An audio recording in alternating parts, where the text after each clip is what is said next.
I remember when I started listening to rap music, one of my greatest experiences was going through classic mixtapes. It's because it has a certain feel to it, and it's always cool seeing, artists go into lanes that they might not dive into on studio albums. So Luca and I today are going to be going through our top 5 mixtapes of all time. So no studio albums, strictly mixtapes, and we're doing content like this on the daily here at NFR Podcast. So smash the subscribe button, hit the like button if, we mentioned a favorite mixtape of yours, and if we didn't, leave it in the comment section because I'm always anxious to see your take. So Lou, take us through this and, tell me a bit of your experience with mixtapes in the past. Yeah, I love mixtapes, and it's sad to see that it's kind of an era that's from the past because now most artists are just releasing studio albums. But before we actually get into this list, we're actually doing exclusive content and lists just like this on our Patreon. So check it out in the description below. We have a new bonus video every week exclusive to Patreon. So check that out if it does interest you. But going into this list, man, I'll be honest, it was hard to actually formulate. It was super hard to do it. And what was the one thing that you think has to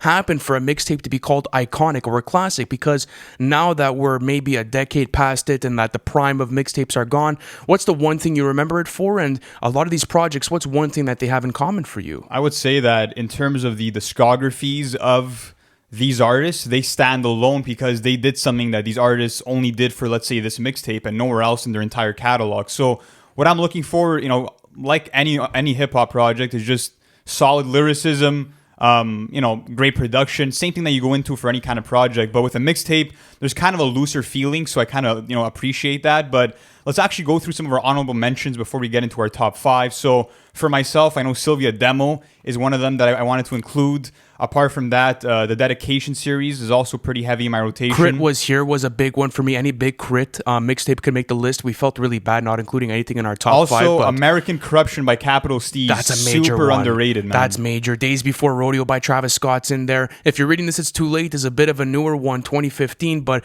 still a really solid mixtape at that. Even, Tory Lanez is the New Torontos were actually pretty nice too. I remember coming up listening to those. So there's a lot of good ones. Also, 50 Cent's mixtapes back in the day. 50 Cent's mixtapes were really good. The No Ceiling series, and we obviously have a Lil Wayne mixtape on this. Don't you guys stress out. But let's kick off this list, all right? So at number 5, guys, Friday Night Lights by J. Cole from 2010. What is there not to say about this project? It almost feels as if this is a studio album from him. It almost ties into his whole theme of basketball and sports, which is a genius concept that he executed so well. So what do you love about this mixtape? And maybe take me through the first time you heard it, because it was an experience for me at that too. Yeah, the first time I heard it was probably after I'd already gone through some of Cole's first studio albums, and I just heard okay, he has this mixtape out called Friday Night Lights. Let me check it out. And I was blown away because to me, even after the offseason, this is the project where he actually has the most hunger in terms of his delivery. And I feel like we get some of J. Cole's best rapping ever on this mixtape. For example, a song like, Too Deep for the Intro, for example, which actually starts us off.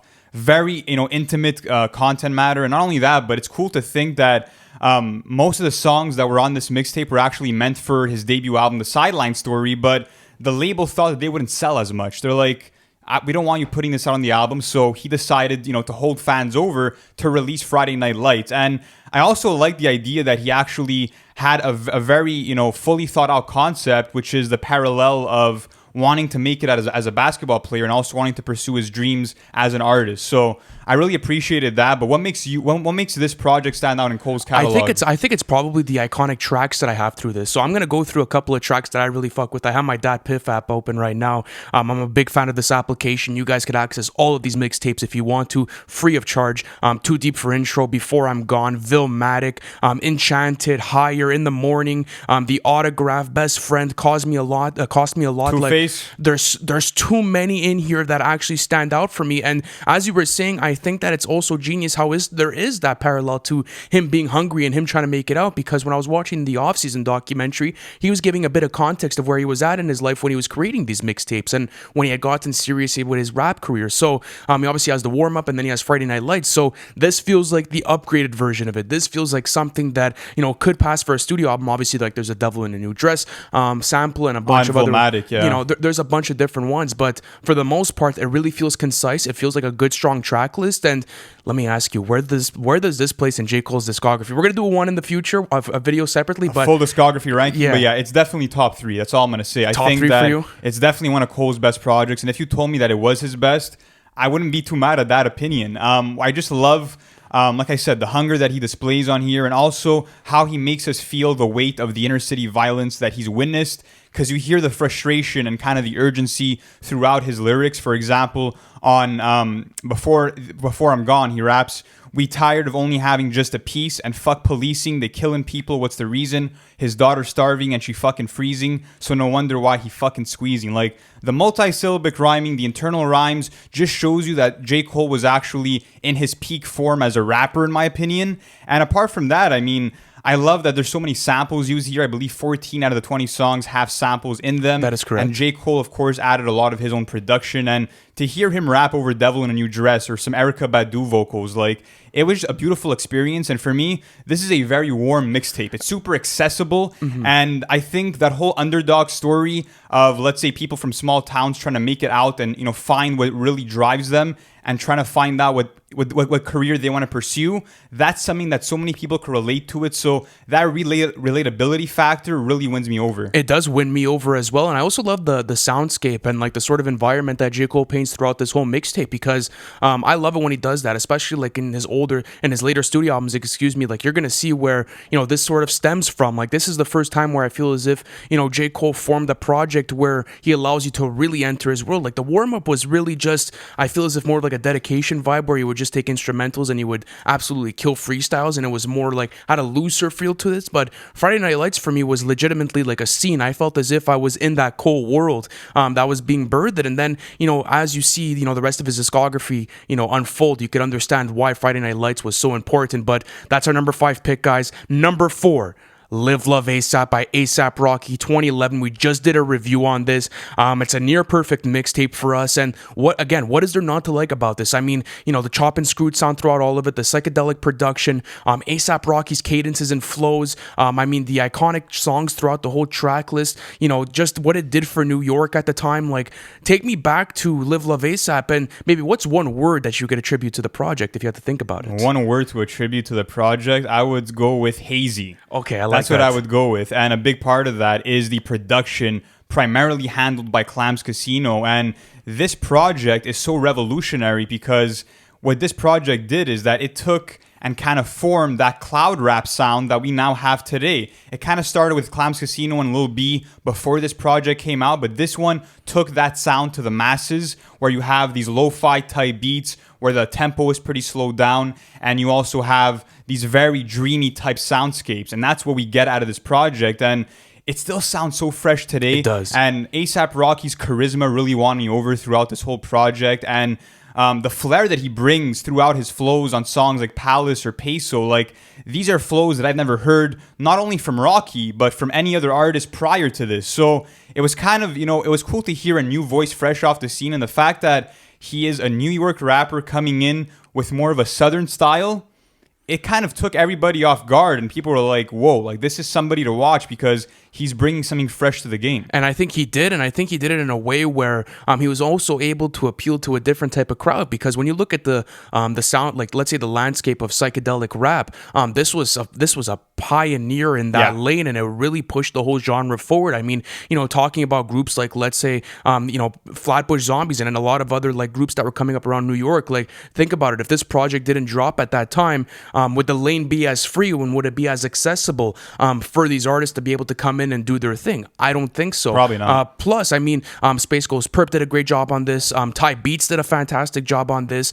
There was just so much going on with this project that makes it iconic. And also, I love how it actually forms, you know, the whole, I would say, A$AP Rocky persona. That was one thing that I fell in love with, because not only does, you know, A$AP Rocky get personal, not too much throughout the track list, only a couple of songs, but more of the braggadocious Rocky that not only talks about maybe, you know, sometimes being in the streets and, you know, doing some illegal activity, but also having a fashion sense. So it shows the duality within maybe the alter ego that he's trying to portray throughout this album. And for the most part, I mean, it was so well executed, because even the voice changes throughout this, like the way that he's able to come in with this, you know, muffled down voice when he lowers the pitch. It's so fucking cool. And it wasn't the first time this was done, obviously, but I feel as if so many other artists start to get into this after A$AP Rocky presented it on this project. So there's a lot that goes into this for me. And it definitely feels like you're kind of induced in this drug coma with Rocky. That's kind of the way that the project progresses, and then you actually reach a song like Demons towards the end, and that's where he gets more introspective and talks about how he's worried that he might have, smoked away his brain, and he kind of is grappling with the fact that all this drug consumption maybe isn't for the best. So it's cool to kind of have to see him have that light bulb moment at the end of the track list.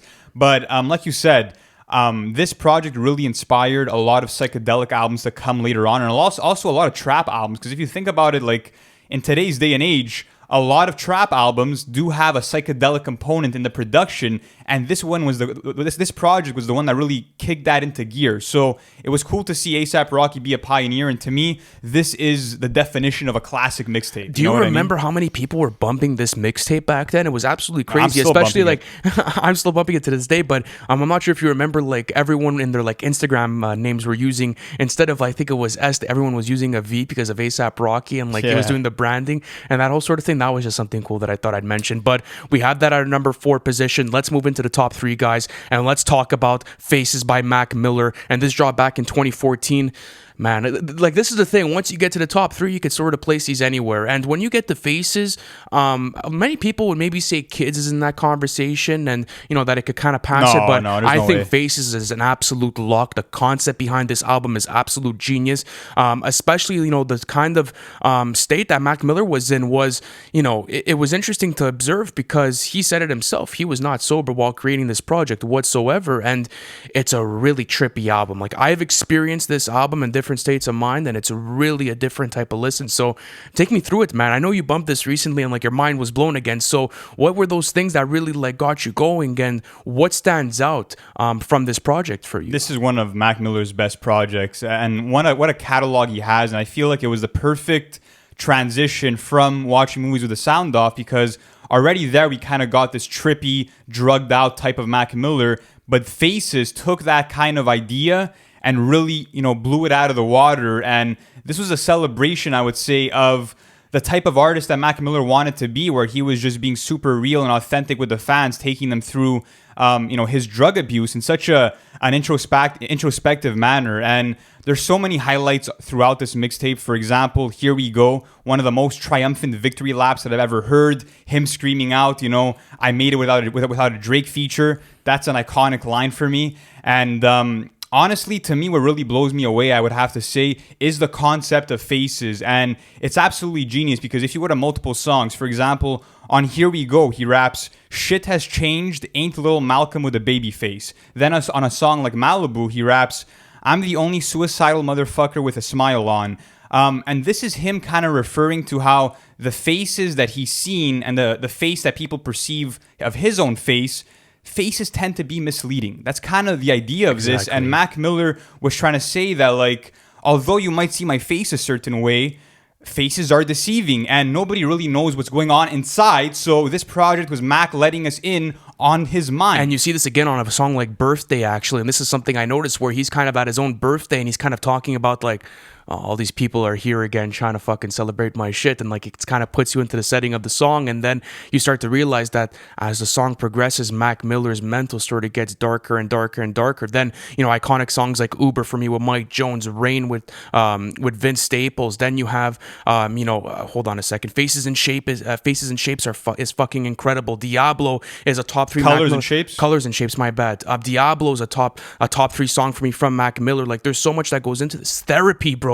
Therapy is such a great fucking track. Like you could go through this whole track list, song after song, and you'll realize that there's not a single skip. And how many songs is there? There's like 27 on here, right? No, there's like 24. And 25 if you include the song Yeah, which just came out as a bonus song. And I just want to say that one thing I appreciate about this project is that it's as if Mac Miller is like an oil painter here, because he's not scared to show us the messiness of his art, and he's kind of mixing different colors together. And by that I mean, production-wise, he's mixing in so many different instruments and sonic palettes that he's kind of being messy, but he's hoping that it all makes sense. And it does make sense, because on a song like Therapy, like you mentioned, amazing song, and on that one he's kind of rapping about how he doesn't need, let's say, psychological therapy. His therapy is living life to the fullest and saying how at the end of the day it doesn't really matter. It's a super dark project. I want to really say that, because you get a lot of existentialism from Mac Miller. It's a very nihilistic point of view, where he's kind of like, when I die, like who's gonna remember me? So it's super dark content matter, but the way that he's kind of having this downward spiral is very immersive as an experience, but also very hard to listen through.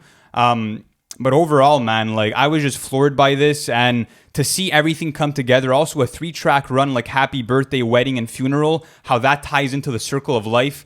It's just fucking genius, bro. Yeah, that was massive. And is like, this his most well thought out concept project? That's a very good question. Maybe it depends on how you, well, right next to swimming, I think. Like, that's probably, like, where I'm at with it. But another thing that I love about Faces is the replay value of it for me, because it's not a project that I'm necessarily revisiting, like, let's say, every week of my rotation. I'll go back to some songs, but there's times within my year where I feel as if I'm in a dark period, or I feel as if I'm in more of a different type of mood, where this is the only album I'll play back to front. Like, I did this all of October, where every single day where I was, example, maybe doing graphics for the podcast, or I was doing some stuff, all I would play was Faces, because it kind of puts you into a different mood where you start to feel comfortable with everything dark that's going on. That's another thing I like about Faces, is that there's this subtle comfort within chaos throughout the whole album, and that's something that Mac Miller does a really good job of, is painting that soundscape and that environment for you. But number 3 on our list... Hold on, before we get to that, I just have one bar I want to shout out on Grand Finale, and I only picked this up on doing my re-listen for this episode. And on Grand Finale, he raps, "Mixing uppers and downers, practically suicide." So of course, if you mix drugs, it could lead to you killing yourself. But at the same time, it's also the same way that when you run a laps, let's say on a basketball court or in gym class, you're doing suicides and you're going from one end of the gym to the next. You're going up and down. So shit, that's deep. It's really cool to see Mac Miller coming in with amazing wordplay, and I feel like he also leveled up as a rapper, and to see him tackle these jazz beats, I'm just mesmerized by this thing. But let's go on now to number 2, which is The Drought 3 by Lil Wayne, which came out in 2007. And the run that Lil Wayne had from 2005 to 2007 was amazing. He did the Carter 2 in 2005, and then he dropped mixtapes such as The Dedication, Dedication 2, and The Drought 3. So let me ask you this. Wayne has one of the best catalogs in mixtapes of all time, but what makes this one really stand out? Okay, I'm going to say this. He has the best mixtape catalog of all time. When you take into consideration the Dedication series, No Ceilings, Sorry for the Wait, and then this, The Droughts, there's no one that's able to touch his catalog of mixtapes. And it was also a thing of, like, Wayne mentions this on this mixtape, like, I murder every single part 2 I touch, like, and that's a fact. Like, this is the maybe purest mixtape you could possibly get, and maybe like the best quote unquote mixtape for mixtape value you could get, because it's pure, like, Wayne going at it on every single beat. And I'm gonna let you, because I know you took down a lot of wordplay bars on this, and I'll let you read them out, but I think that this is the project maybe where he has his best wordplay. On any other one, maybe the Carter 3 is better, but again, neck and neck for me. I also think the beat selection on this was absolutely ridiculous. As far as other mixtapes that come close to this for Wayne, for me, as far as beat selection, is Dedication 4, but still within that realm, and the original No Ceilings. Especially the way that Wayne is coming in with this comfortable cadence, and he's also trying out different things like Jamaican flows and cadences. He's also trying out, let's say, talking on certain beats and kind of relaxing himself. He's also has like a looser feel where it kind of immerses you into the studio sessions with him, and you could picture like Wayne in the studio with like his red bandana on the microphone, and he's just spitting, and then he calls one of his boys to come in, like Briscoe, come in and like spit a bar, at the beginning of the song. So that's what I like about it, is that it feels like the most traditional mixtape that you could possibly get. Like, this is the best mixtape per value that you could get, but this and number 1 could be interchanged for me at any time. So for you, like, what makes this project stand out, and why do you think it's in the upper echelon of Wayne projects as a whole, not even just mixtapes at this point? This is just the pinnacle of what a rap mixtape should be, because Wayne literally said, okay, let me take a bunch of your beats and do them better than you did. Let me rap over them much better than you did. And he did that for the most part on a lot of these beats. And it's a double disc project. There's 29 songs in all, and I was never bored for a second. No, From 1 not. to 29, he is rapping his ass off, and there's no real concept behind this mixtape, and maybe that drops down some points for people, but that's never really the idea with mixtapes to begin with. To me, it felt like on this project, Wayne was just so free-flowing. If it's him freestyling or him breaking song conventions, such as not having any hooks or just having back-to-back verses, with other rappers such as Nicki Minaj or Currency, really amazing stuff. And I got to read out some bars here because Go for it. I've been waiting his for this. wordplay is crazy. So on Put Some Keys on That, he raps, I'm a beast, I'm a dog, I should rap with the muzzle.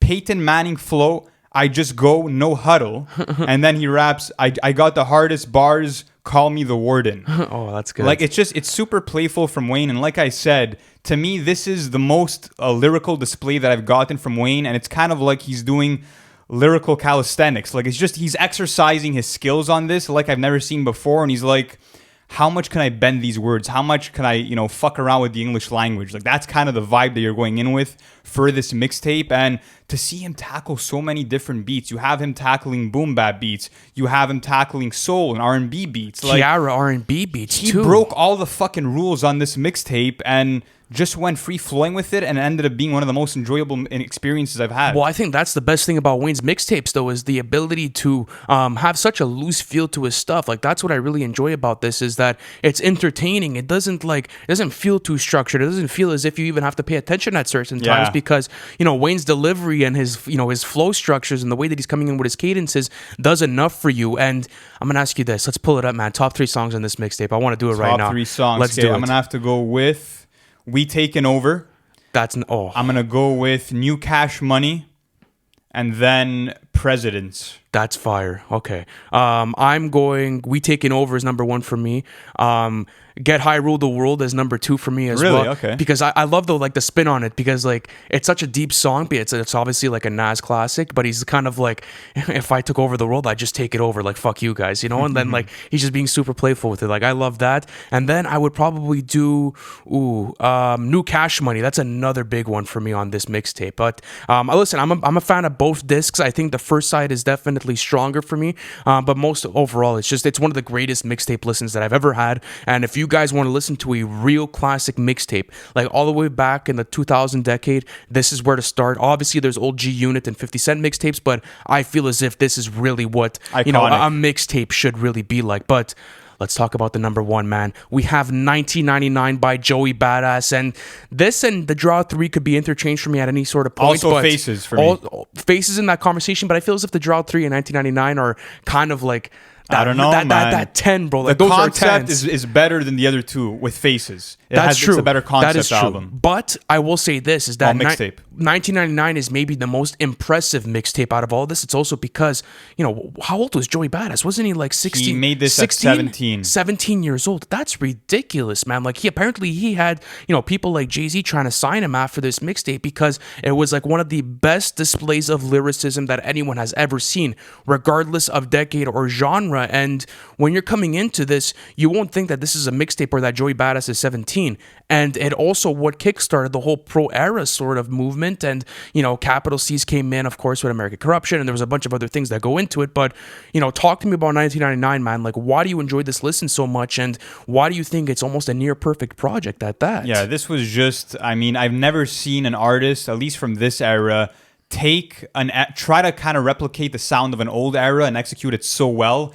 And I just love that the point of this mixtape for Joey was to kind of present himself as the last of a dying breed. Like, he came in and he's like, I'm gonna be hip-hop savior by rapping over these old boom bap beats that you would have heard in the 90s. And what's interesting about the title of this album is that it is 1999. And if you think about it, the golden era of hip-hop, of course, is the 90s, and the last year of the 90s is 1999. So it's kind of Joey's way of saying, like, I'm the last Jedi. Like, I'm the last fucking guy to come in here and rap the way that, your favorite rappers did back in the 90s. And what he was able to do here was amazing on a lyrical standpoint. All the poetic devices that he uses, the alliteration, for example, on songs like Hard Knock, where he raps, I take the competition out of my commission with my composition. There's just so many bars to take away from this. And also, you get classic songs like Survival Tactics, where the chemistry between him and Capital Steez is phenomenal. And Joey replicates Biggie's flow from The Warning on this song, and the way that he executes it, such a beautiful homage. And apart from that, he also showed us his storytelling chops on multiple songs. So what Joey did here was really prove that, although certain rappers from his era are kind of distancing themselves from this lyrical type of hip hop, he was still there and doing it as good as, you know, his prior artists Absolutely. did. And I love what you said about the storytelling tracks, because if you look at something like Penny Roll or like, you know, Daily Routine, where he kind of takes you through his day to day and also talks about like maybe his love life and takes you through some more playful stuff. So even as a kid listening to this, it actually is accessible to you. But what I also love about this project is that Joey has the ability to blow up on the scene without having to make commercially successful records. Like,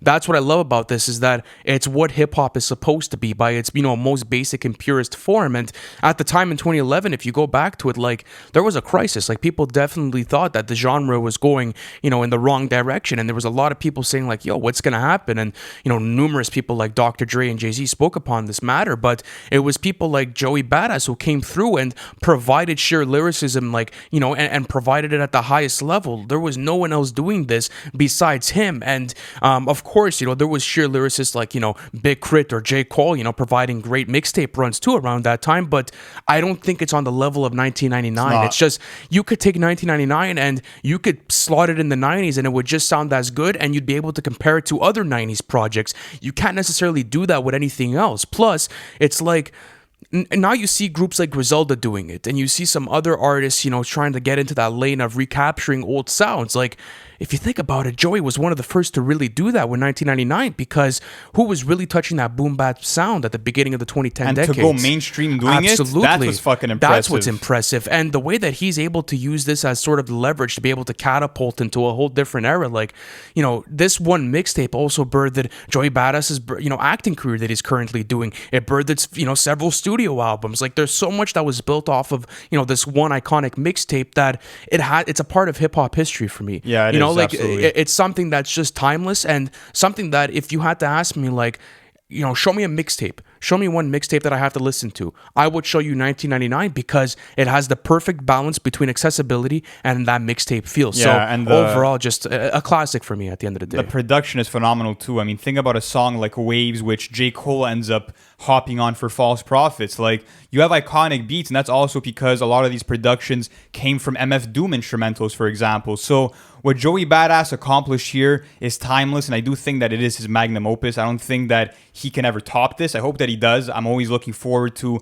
new Joey Badass music, but that's how we'll end this off. Do you think he could top 1999? Oh, listen, honestly, it's kind of asking me if like Kendrick could, you know, could top like To Pimp a Butterfly. It's so hard to do, and I mean, it's such a fan favorite. It's a fan favorite within the whole community. I mean, I've never heard anyone talk down upon 1999 or any of these mixtapes, you know, to be frank with you. But listen, Joey's like one of my favorite rappers of all time, for that matter. I mean, right behind Kendrick, he's at like my number 2 for most listened to, and Joey's someone that I'm always looking forward to hearing. So hopefully we do get a new album from him soon. But guys, listen, let us know where maybe we fucked up on this list, and where maybe we should have added a different album, or we sorry, not an album, a different mixtape, or something, you know, different in order, or, you know, sequencing. So we really appreciate you watching all of this. We're going to be doing content like this on the daily here at NFR, so subscribe if you have not already. Smash the like button if you like this video. Thank you so much for watching this, and we'll catch you in the next one.